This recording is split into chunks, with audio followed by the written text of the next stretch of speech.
A very good evening, dear aspirants. Today we are going to cover the international relations of April 2020. So हमारा जो first article है वो क्या है, medical diplomacy. अब medical इससे पहले हमने जो मार्च का मैगजीन किया था उसमें हम लोगों ने किया था सोशल कैपिटल के बारे में। सोशल कैपिटल था कि सोशली रिलेशन बनाना। मेडिकल डिप्लोमेसी में क्या है कि अपनी जो जो एसेंशियल ड्रग्स है जैसे या कोई मेडिसिन है या किसी तरह की वैक्सीन है वो किसी को ग्रांट में या फिर जब उनको जरूरत है उस टाइम पे कमर्शियल बेसिस पे प्रोवाइड करने से क्या है मेडिकल डिप्लोमेसी में हेल्प हो सकती है। और मोर ओवर कि इसमें अगर एक तरह की कोरिलेशन करके चला जाए तो सबके लिए बेनिफिशियल हो सकता है फॉर द क्राइसिस कोविड-19। अभी ये न्यूज में क्यों था? इंडिया ने क्या किया है, रिसेंटली सप्लाई किए हैं कुछ एक असेंशियल ड्रग्स, जिसमें से अगर हम पैरासीटामोल की बात करें, हाइड्रोक्सीक्लोरोक्विन की बात करें, to the countries which are badly affected by the novel corona virus.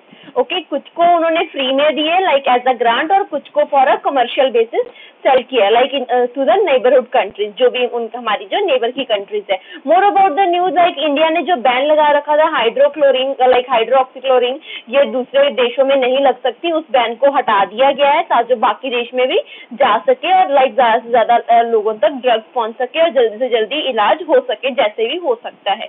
Currently जो इंडिया है वो सप्लाई कर रहा है एंटी मलेरियल ड्रग है hydroxychloroquine to the 97 corona virus hit countries. कुछ को वो एज अ ग्रांट दे रहा है, कुछ को कमर्शियल बेसिस पे दे रहा है। अगर हम बात करें जो इंडिया में 70% मैन्युफैक्चर होती है HCQ वर्ल्ड, जो जितनी भी वर्ल्ड में सप्लाई होती है उसमें 70% किसका योगदान रहता है इंडिया में। और इसने इंडिया ने एक्सपोर्ट किया है $51 million worth of drugs in the financial year 2019। हमारा जो मेडिकल हम लोग मेडिकली बहुत ज्यादा आगे आ रहे हैं। जो हाइड्रोक्सीक्लोरोक्विन है ये क्या है, एक एंटी मलेरियल ड्रग है। जब मलेरिया होता है तब यही वाली मेडिसिन दी जाती है for the precaution for the treatment. इसको जो यूएस की फूड एंड ड्रग एडमिनिस्ट्रेशन है उसने भी इस चीज को आइडेंटिफाई किया है कि ये ट्रीटमेंट ऑफ द कोविड-19 के लिए यूज की जाती है। जो लिस्ट ऑफ 97 कंट्रीज है जिनको रिसेंटली इंडिया अपना जो अभी भेजी है उन्होंने अपने HCQ मेडिसिन, उसमें से कौन कौन सी आते हैं वो हमारे लिए थोड़ा सा देख लेते हैं। US, Russia, France, UK decide 20 okay, USA, Russia, France and UK तो है ही, उसके साथ 20 कंट्रीज अफ्रीका की जो अफ्रीकन 20 कंट्रीज है उनको भी भेजी है। जो इंडिया के बिल्कुल नेबरहुड में जैसे कि नेपाल एंड मालदीव उनको भी भेजी है। ओके, अपार्ट फ्रॉम सप्लाइंग जो HCQ है इंडिया ने बहुत ज्यादा जो अपनी टीम्स हैं वो भी भेजी है नेपाल में ताकि वो डील कर सके, Nepal to deal with the testing and treatment of the corona virus patient. हम लोगों ने अपने नेबर्स का भी नेबरहुड का भी पूरा ध्यान रखा है। मोर ओवर इंडिया बहुत ज्यादा क्लोजली वर्क कर रहा है उन जितने भी मिडल ईस्ट कंट्रीज है ड्यूरिंग द पैंडेमिक, उनके साथ अपने देश का तो देख ही रहे हैं, साथ में हम उनके साथ भी कॉपरेट करके चल रहे हैं। उनके लिए भी हम जितना हेल्प कर सकते हैं we are doing that. There has been only training organised for the health care professional in the South Asia. एक ऑनलाइन करवाया जा रहा है, किसके द्वारा? इंडिया के द्वारा, उसमें पार्टिसिपेट अच्छा जा रहा है। There has been high level contacts at the regional and multilateral level at the insistence of India. अगर हम बात करें सार्क की, जो कि South Asian association of regional corporation countries है, and a similar meet to the leader of G20 countries. इसमें कौन कौन और भी इंक्लूड होता है इस वर्चुअल समिट में? सार्क और G20 की कंट्रीज। अब हमारे लिए इंपॉर्टेंट हो जाता है, ठीक है ये इंडिया ने दे दिया, मेडिसिन दे दी, और उसमें अगर हम बात करें 70% इंडिया में HCQ मेडिसिन बनाई जा रही है और उसको जो यूएसए की फूड एंड ड्रग एडमिनिस्ट्रेशन है उसने भी कोविड-19 के ट्रीटमेंट के लिए आइडेंटिफाई कर दिया है। बट अब हमारे लिए क्वेश्चन आता है, इसका क्वेश्चन तो हमारा शुरू होता है मेडिकल डिप्लोमेसी के लिए। मेडिकल डिप्लोमेसी तो हमारे लिए इंपॉर्टेंट हो जाता है, what is medical diplomacy exactly. अभी हमने रिसेंट ईयर्स में क्या देखा है, जो हेल्थ है वो has been adopted as a strategic foreign policy and diplomatic concern for many countries and the world of the and the region of the world. अब यहाँ पर क्या है, हेल्थ को भी जैसे हम बाकी इश्यूज को इतना सीरियसली लेते हैं, अब हेल्थ को भी लेने की जरूरत है इवन वर्ल्ड वाइड एरिया में। मेडिकल डिप्लोमेसी एक तरह की इमर्जिंग फील्ड है that address the dual goal of improving global health and bettering the international relations. मतलब जो हम लोगों ने कंसर्न, पहले हम लोग क्या करते हैं, ओनली अवर नेशन या अपनी फैमिली के बारे में सोचते हैं, यहाँ पर डुअल गोल चल रहा है कि ग्लोबल हेल्थ को भी इम्प्रूव करना है और जो इंटरनेशनल रिलेशंस हैं वो भी हमने स्ट्रॉन्ग करने की कोशिश करनी है। मेनली एक मेन कंपोनेंट है सॉफ्ट पावर का। सॉफ्ट पावर हम लोगों ने पहले डिस्कस किया था। सॉफ्ट पावर क्या होती है कि अपनी जो कंट्री में अपनी जो वैल्यूज है उनको इतना स्ट्रॉन्ग करना, अपने कल्चर को इतना स्ट्रॉन्ग करना कि दूसरी कंट्रीज के लोग हमारे पास आए। अब नेक्स्ट हमारे पास आता है, it is concern not only with the economic effect of the poor health. ये सिर्फ पुअर हेल्थ के साथ ही रिलेटेड नहीं करती, on the developing like on the development of pandemic outbreak on the global market also, but again from the growing global market. अब यहाँ पर ये जो है, ये जो जब भी कोई बीमारी आती है वो ये देख के नहीं आती कि लाइक ये किसी growing company, global growing company में, ग्रोइंग नेशन में आ रही है या डेवलप्ड नेशन में आ रही है, ये तो हर जगह आती है। तो इसके लिए लाइक फॉर द ग्लोब हमारे जो हमें जो इकोनॉमिक इफेक्ट है पुअर हेल्थ को लेके उसको सुधारने की जरूरत है। अगर हम बात करें health as a social value and human right supporting the United Nation sustainable development goal. अब कौन से फैक्टर्स है जो ड्राइव करता है इंडिया, लाइक इंडिया की मेडिकल डिप्लोमेसी में। अब जो जैसे कि इंडिया की ग्लोबल प्रेजेंस हम लोग देख चुके हैं, इंडिया लाइक पीछे नहीं हट रहा किस मामले में कि हमारे देश में लाइक हमारे देश में जो हमारे देश से जो हो रहा है हम लोग बाकी नेबरिंग कंट्रीज के लिए भी कर रहे हैं। जैसे कि हम लोग ऑनलाइन एजुकेशन दे रहे हैं to the doctor so that वो कोविड-19 से का ट्रीटमेंट कर सके, हम मेडिसिन दे रहे हैं एज अ ग्रांट भी और फॉर अ कमर्शियल यूज भी। और India has a strong wide spread, like India की जो फार्मास्यूटिकल प्रेजेंस है वो बहुत ज्यादा है वर्ल्ड में, including the US, western Europe, Japan and Australia, जहां जहां हमारे प्रोडक्ट्स जाते हैं। जो India has a history for providing medical and pharmaceutical support to the poor African nation. सिर्फ डेवलप्ड नेशन या डेवलपिंग नेशंस को ही नहीं, ये पुअर अफ्रीकन नेशंस को भी प्रोवाइड करता है। रीजन ऑफ द, अगर चाहे मैं बात करूं Latin America, Middle East and Caribbean Sea वाले एरिया, वहां भी होता है। और इंडिया इन्वॉल्व है telemedicine initiative like e Arogya Bharati. ये कहाँ पर चलता है, ये लाइक ये अफ्रीकन जो कंट्रीज है वहां पर इसका यूज करके जो मेडिकल फील्ड को जिस तरह से एक्सपर्टाइज को इंक्रीज किया जा सकता है यूजिंग द आईसीटी पावर्स, वो यूज किया जा रहा है। लाइक हमारे से पूछा जा सकता है e Arogya Bharati is related to what. E Arogya Bharati एक तरह का टेली मेडिसिन इनिशिएटिव है इंडिया का, जो कि वो क्या करता है, जो अफ्रीकन कंट्री के लिए अफ्रीकन कंट्रीज यूज करती हैं, किसके लिए, मेडिकल फील्ड के लिए। अब ड्रग एक्सपोर्ट की हम लोग बात कर चुके हैं। और अगर हम देखें total size of the industry including the drugs and medical devices is approximately $43 billion and जो एक्सपोर्ट है वो कितना है, $20 billion worth of the drugs. Generic medicine we have already discuss in the last magazine, आप लोग उसको like उसमें भी इस चीज को रीड कर सकते हो, I guess science and technology section. India is also the leading producer of generic medicine, but the only the fact India में क्या नहीं बन पा रहा, इंडिया में नहीं बन पा रही एपीआई, और हम डिपेंडेंट हैं एपीआई के ऊपर। और एपीआई का जो 70% हम लोग इम्पोर्ट कहाँ से करते हैं, चाइना से। ये हमारी लाइक एक तरह से ड्रॉबैक सा चल जाता है। Okay, next is the traditional medicine. India में जो आयुर्वेदा हो, लाइक हम लोग हमारे यहाँ से एक मिनिस्ट्री भी बनाई गई है, आयुष मिनिस्ट्री, और उसके अंदर जो भी लाइक हमारी आयुर्वेदिक मेडिसिन है और योगा है, जो ऐसे ट्रीटमेंट्स है उनको भी इंडिया में लाइक यूज किया जाता है। इवन जो इंडिया ने यूनाइटेड नेशन से 21 जून को इंटरनेशनल योगा डे भी डिक्लेयर करवाया। India and USA are conducting workshop together the revival of traditional medicine. Like India किसके साथ मिलकर कर रहा है ट्रेडिशनल मेडिसिन का रिवाइवल के लिए वर्कशॉप, विद यूएसए। ये हमारे लिए इंपॉर्टेंट हो जाता है। अगर हम बात करें वैक्सीन मैन्युफैक्चरिंग की, और जो इंडिया ने बहुत ज्यादा लाइक हमारे इंडिया में चाहे कोई वैक्सीन या मेडिसिन पहली बार में बने या ना बने, मगर जो इंडिया है उस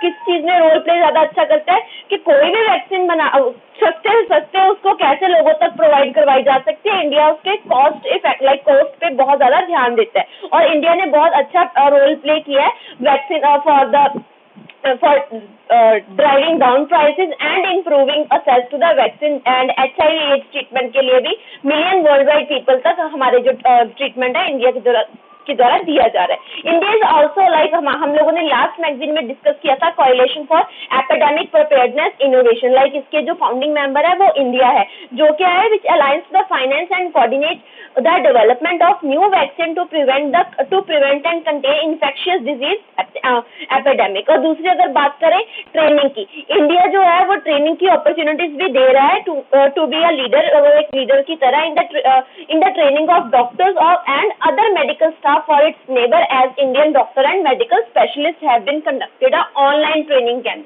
किसके लिए? सार्क नेशंस के लिए ऑनलाइन मेडिकल कैंप्स इंडिया के द्वारा करवाए जा रहे हैं, एक तरह से ट्रेनिंग के लिए। और जो मेडिकल टूरिज्म है, मेडिकल टूरिज्म में क्या होता है, लाइक ये टर्म हमारे लिए इंपॉर्टेंट हो जाती है कि जब लोग अपने देश को छोड़ के किसी और देश में जाते हैं ट्रीटमेंट के लिए, चाहे उसका रीजन कुछ भी हो, चाहे क्वालिटी हो, प्राइस हो, whatever the reason is, जब कोई भी देश का किसी भी देश का इंसान अपने देश को छोड़ के कहीं और अपना ट्रीटमेंट करवाने जाता है, then that will be counted as the medical tourism. अब अगर हम चैलेंजेस की बात करें, देखो हर सबको होता है कि मैंने अपने देश के बारे में सोचना है, तो जो फॉरेन रेगुलेशन है वो बहुत ज्यादा इसमें रोल प्ले करती हैं एज अ चैलेंज। अब कैसे? Because more than half India जो इंडिया का एक्सपोर्ट है वो कहाँ are to highly regulated market, जैसे कि United State, Indian manufacturers have like बड़ी बड़ी मार्केट्स में जाता है, और वहां पर जाके क्या होता है कि अलग अलग तरह की रिस्ट्रिक्शंस लग जाती हैं। कभी बोल देते हैं कि आपका जो ड्रग है ये इतना अच्छा नहीं है जितना इसे होना चाहिए, वट एवर। बहुत बार फॉरेन रेगुलेशन के चलते उसके ऊपर बैन्स लगा दिए जाते हैं। वो एक तरह से अच्छा भी है कि हर देश अपने जो लोग हैं उनके लिए सोचता है, तो हमें भी एक अच्छा काम मिल जाता है कि हम इम्प्रूव कर सके।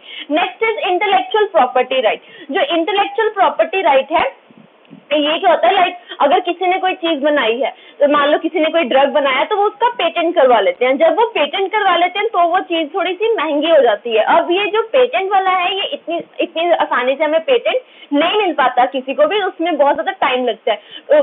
तो जो इंडिया है उसने जो ट्रिप्स एग्रीमेंट अलाउ किया गया substantial flexibility toward the protecting public health, उसमें बोला गया कि कुछ एक टाइम के लिए लाइक फ्लेक्सिबिलिटी दी जाए जो preventing the entry of generic drugs, active pharmaceutical ingredients। अब मैंने बात किया कि API, अब API ऐसा नहीं है कि इंडिया बनाना नहीं चाहता। अब यहाँ पर क्या है कि कुछ एक जो APIs होती हैं वो रीजन सेंट्रिक होती हैं, कि किसी पर्टिकुलर एरिया में ही वो बन सकती है, और जैसे कि वहां पर कुछ एक तरह की स्पीशीज प्लांट्स के या कोई किसी तरह की जड़ी बूटियां आ रही हो तो उसी से बन रही है, तो उसमें किसी का कोई जोर नहीं है, तो वो सबके लिए उतनी वो नहीं हो पाती। और जैसे कि अभी चाइना से हमारा 70% इम्पोर्ट हो रहा था, इसलिए हमारा बहुत ज्यादा उसमें लैक किए हैं। Lack of support and infrastructure. अगर हम बात करें हमारे देश का 3.5% है GDP का, जो किसमें लगता है, हमारे हेल्थ केयर सेंटर्स में,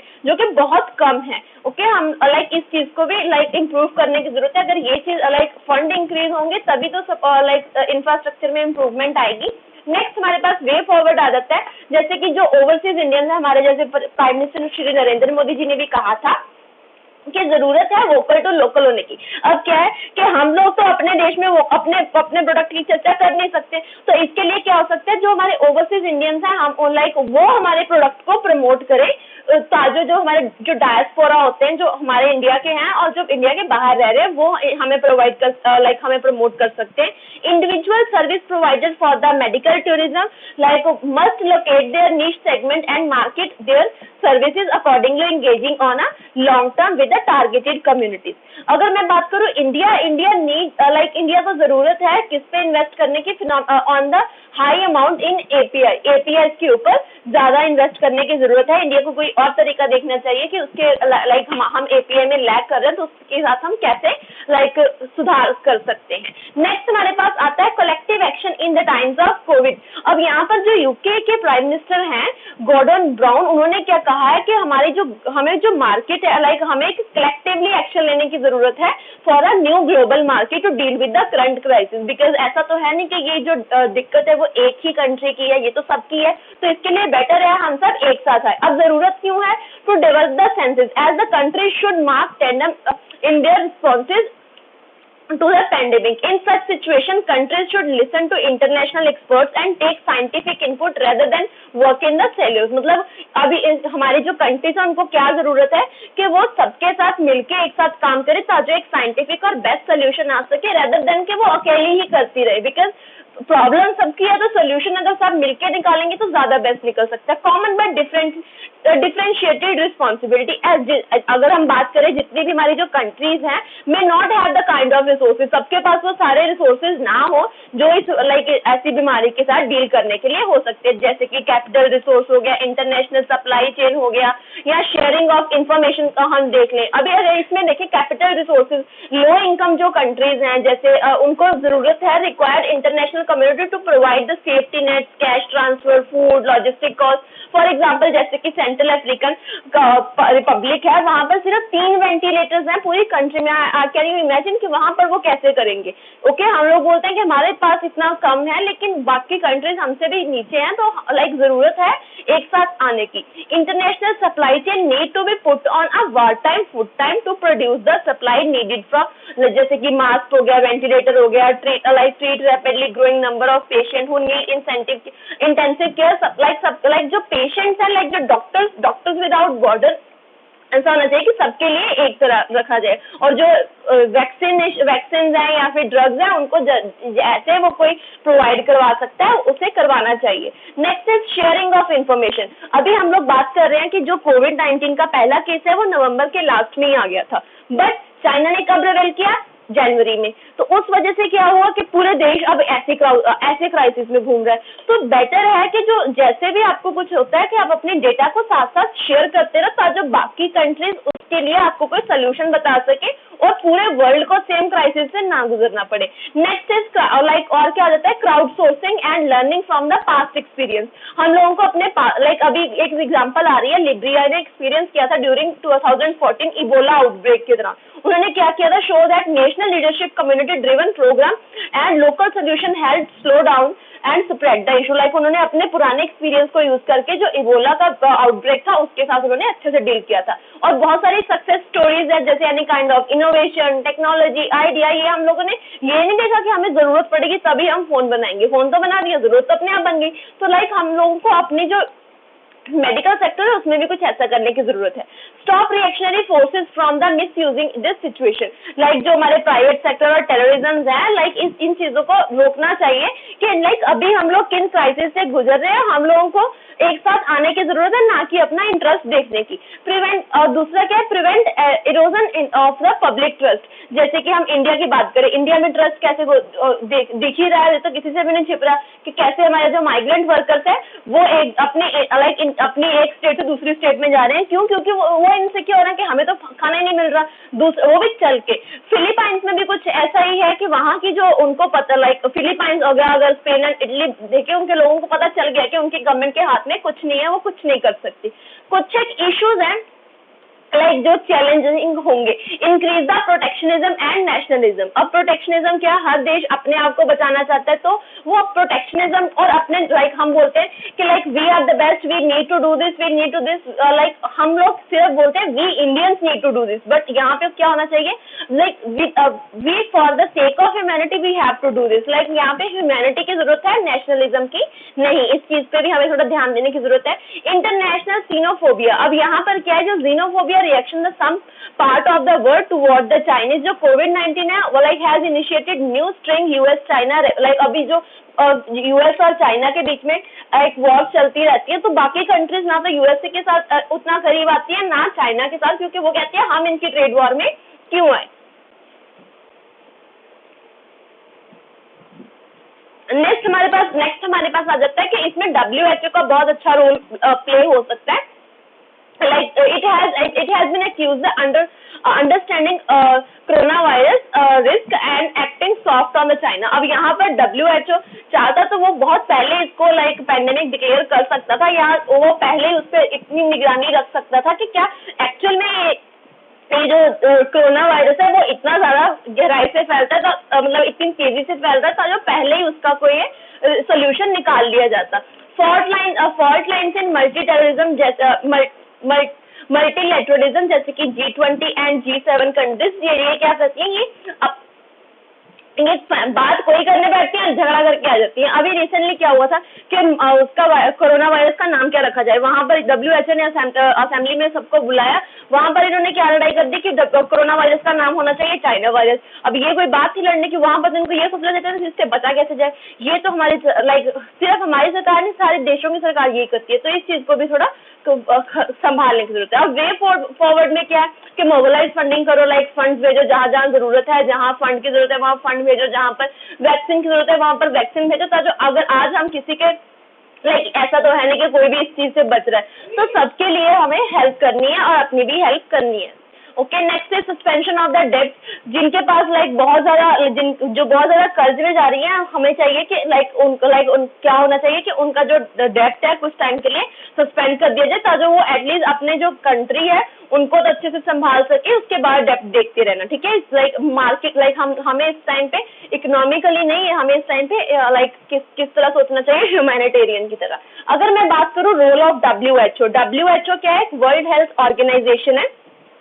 ये कब बनी थी? 1948 में बनी थी। आप मुझे कमेंट करके बताओगे 7 अप्रैल को कौन सा डे मनाया जाता है? ओके, 7 अप्रैल को ही WHO स्टैब्लिश हुई थी as a United Nation specialized agency. अब अगर हम इसकी स्ट्रक्चर की बात करें तो इसमें 3 चीजें होती हैं। First is world Health assembly, executive board and secretariat. अब जो वर्ल्ड हेल्थ असेंबली है वो क्या होती है? सेम डिसीजन मेकिंग बॉडी है, जिसके अंदर जितने भी सारे मेंबर स्टेट्स हैं वो वो क्यों इकट्ठे होते हैं? पॉलिसी डायरेक्शन के लिए।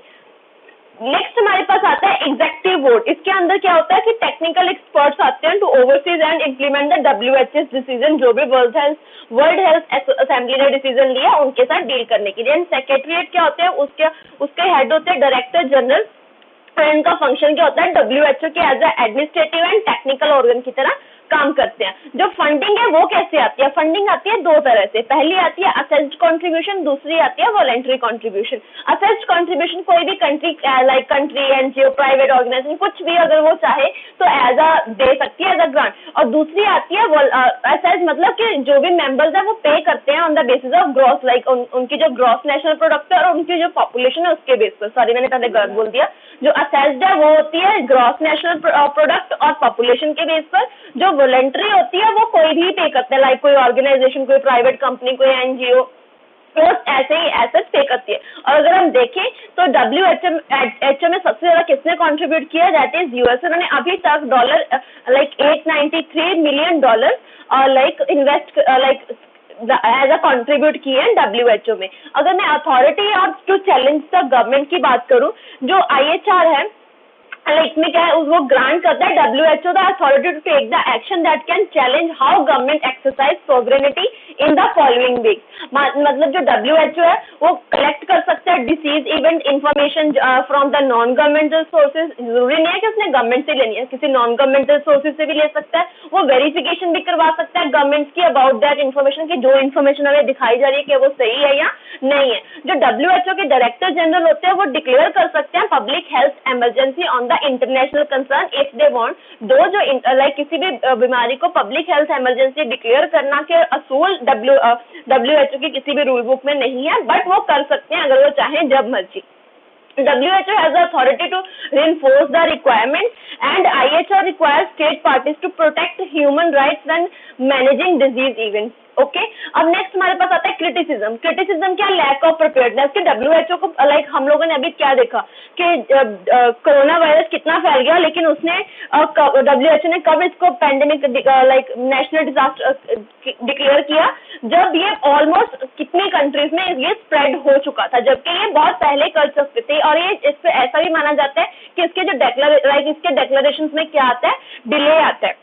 नेक्स्ट, और दूसरा क्या है? और इनको बोला जाता है कि इन डिसीजन इन्वेस्टिंग चाइना के लिए चाइना के झुकाव में आके कर रहा है। और WHO कहता है कि मैं ऐसा नहीं कर रहा, लेकिन हम लोगों को तो ऐसा ही लग रहा है कि उसने चाइना के साथ इन्वेस्टिगेशन क्यों नहीं करवाई कि चाइना में ऐसा क्यों हो रहा है, वहां पर क्या ऐसे रीजन चल रहे हैं। उन्होंने कब भेजा अपने जो अपनी ज्वाइंट WHO चाइनीज टीम है वुहान में? In the mid of February. तब तक तो ये बहुत ज्यादा फैल चुका था। ओके, एक्सक्लूजन ऑफ ताइवान, जबकि ताइवान ने उनको कहा भी था कि WHO ऐसा मत करो, वहां पर जो चाइना है वो बहुत ज्यादा वहां पे केसेस बहुत ज्यादा बढ़ रहे हैं, आपको एक बार चेक करना चाहिए। लेकिन उन्होंने ताइवान को नहीं सुना और ताइवान कह ही रहा है कि आप मुझे ताइवान एक डिफरेंट कंट्री की तरह समझो, लेकिन वो उसको वन चाइना प्रिंसिपल में कंसीडर कर रहा है। Delay in acknowledgement human transmission of the virus, जैसे कि लाइक यहाँ पर उन्होंने डिले किया है कोविड-19 के केसेस में, वो समझ ही नहीं पाया कि ह्यूमन टू ह्यूमन हो रहा है, जबकि इसका पूरी दुनिया में हो गया, लेकिन WHO को इस बात की इन्फॉर्मेशन ही नहीं थी। Not endorsing the use and trade off the travel restriction, उन्होंने किसी भी तरह की ट्रेवल रिस्ट्रिक्शन लगाने से मना कर दिया। क्यों? उन्होंने कहा कि आप जो जो देश लगा भी रहे थे उनको क्या कहा कि आप ऐसे रिस्ट्रिक्शंस क्यों लगा रहे हो, इससे तो लोग डर रहे हैं। अगर लोग डर रहे हैं, आप लोगों को डराना नहीं है, मार चाहे दो। उन्होंने इस बात पे कोई ध्यान ही नहीं दिया। Next is elect lack of independence, like ऐसा माना जाता है कि जो भी इलेक्शन जीत जाता है, ज्यादा किसका दबदबा हो जाता है WHO में, उसी कंट्री का हो जाता है। Next is appreciation China Swift response, उन्होंने जो चाइना के रिस्पॉन्स को अप्रिशिएट कर दिया, जबकि उन्होंने ये देखना जरूरी नहीं समझा कि ये आउटब्रेक कितनी ज्यादा तेजी से फैल रहा है। अगर हम आर्ग्यूमेंट्स की बात करें against the criticism of WHO, lack of capacity with the WHO कहता है कि मेरे पास तो इतनी पावर्स है ही नहीं, मुझे चेक करना पड़ता है कि मेरे पास क्या पावर्स है, उसके बाद ही मैं कोई डिसीजन ले सकता हूँ। Like the geopolitics over the issue, वहां पर जो जियोपॉलिटिक है वो ज्यादा इशू में आ जाती है कि कौन सी एरिया में क्या करना है। जैसे कि उसने USA को मना किया कि आप लोग स्कूल्स को बंद कर दो, लेकिन उन्होंने नहीं किया, वो मानते ही नहीं है। कहते मेरी कोई बात सुने तो मैं करूँ ना, आप मेरी बात तो सुनते नहीं हो, तो मैं आपकी बात कैसे मानूं, आपको कैसे मैं डायरेक्शंस दूं। और सेम ऐसे ही हुआ यूके के बीच में। Next is development of the vaccine, जो WHO के एफर्ट्स हैं to advance the development of corona virus vaccine and therapeutic had been appreciated. Next is countering misinformation, कि हमें चाइना गलत इन्फॉर्मेशन देता रहा और उसने रोकने की भी कोशिश नहीं की। लाइक एक तरह की मिस इन्फॉर्मेशन आ रही है, इसको मुझे नहीं लगता कि क्रिटिसिज्म के अगेंस्ट आना चाहिए, बट ये आ रहा है। अब एनीवेज हम पढ़ लेते हैं। Way forward, criticism being faced by the WHO, ठीक है, लेकिन अगर इसके ऊपर थोड़ा सा काम अच्छे से किया जाए तो हो सकता है। अब इसमें इंडिया क्या कहता है, if like India can also contribute toward the like providing stability and trust to the working of the organization. India will be appointed to executive board of the WHO and could work toward the maintaining transparency and accountability in the COVID-19 outbreak. So this is all for today. I guess there is one article that I will cover in the next video. Okay. Now till that, thank you and have a nice day. If you are new on our channel, then don't forget to subscribe our channel. If you like our video, then do share with your friends, because ज्ञान बांटने से ही बढ़ता है। Thank you.